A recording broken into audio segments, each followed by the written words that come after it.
126 मध्ये भाजपच्या अर्चना भालेराव विजयी झाल्याची बातमी। मुंबई प्रभाग 126 मध्ये भाजपच्या अर्चना भालेराव विजयी झाल्यात। तर 126 वॉर्ड संदर्भात महत्त्वाची अपडेट आहे। सध्या 99 जागांवर आहे भाजप मुंबईमध्ये, तर भाजपच्या अर्चना भालेराव 126 वॉर्ड मधनं विजयी झाल्यात। छत्रपती संभाजीनगरमध्ये मंत्री संजय शिरसाट यांची दोन्ही मुलं विजयी झाली आहेत, तर मुंबईमध्ये आमदार असलम शेख यांचा मुलगा विजयी झालाय। तर आमदार प्रवीण दरेकर यांचे भाऊ प्रकाश दरेकर विजयी झालेत। कोल्हापुरात आमदार राजेश क्षीरसागर यांचा मुलगा विजयी। तर प्रदीप जयस्वाल यांचा मुलगा विजयी झालेला आहे छत्रपती संभाजीनगरमध्ये। त्यानंतर आता आकडे बघूया काय सांगतायत। भाजप 27 कोल्हापुरात, शिवसेना 14 जागांवर, राष्ट्रवादी 2, तर काँग्रेसनं 23 जागांवर मुसंडी मारली आहे कोल्हापूरमध्ये।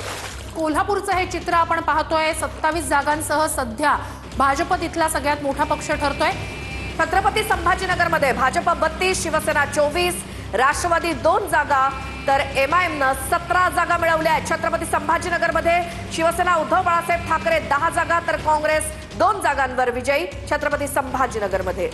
लातूर मधलं चित्र आपण पाहूया। भाजप 22 जागांवर आघाडीवर आहे। शिवसेना शिंदेंचा तिथे त्या ठिकाणी आघाडीच नाहीये। राष्ट्रवादी एका जागेवर आघाडीवर आहे, तर काँग्रेस आणि वंचित 44 जागांवर आघाडीवर आहे।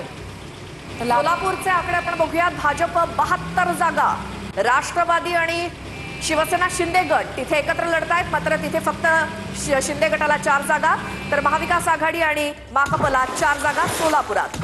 कोल्हापूरचं हे चित्र पुन्हा एकदा आपण पाहूया। भाजप 27 जागांवर आघाडीवर आहे।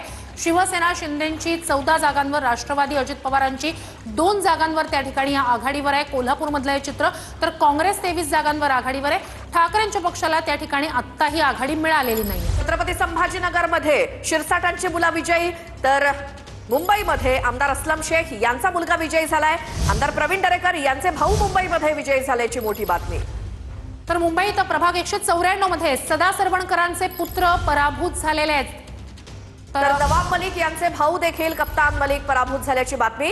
ठाकरेंच्या बालेकिल्ल्यात भाजपचे पार्थ बावकर हे विजयाच्या उंबरठ्यावरती आहेत। मुंबईतल्या शिवडीमध्ये भाजपला आघाडी मिळते। ठाकरेंचा उमेदवार त्या ठिकाणी पिछाडीवर आहे। ठाकरेंचा बालेकिल्ला शिवडी। मुंबईच्या शिवडीमध्ये भाजपनं आघाडी घेतली आहे, तिथे ठाकरेंचा उमेदवार मागे पडलाय। मुंबईतले आकडे आता आपण बघूयात। तर भाजप आणि शिंदे गटाला 130 जागा आतापर्यंत, राष्ट्रवादी 2 जागांवर, ठाकरे बंधूंना 72चा आकडा गाठता आलाय, तर काँग्रेस आणि वंचित 14 जागांवर मुंबईमध्ये।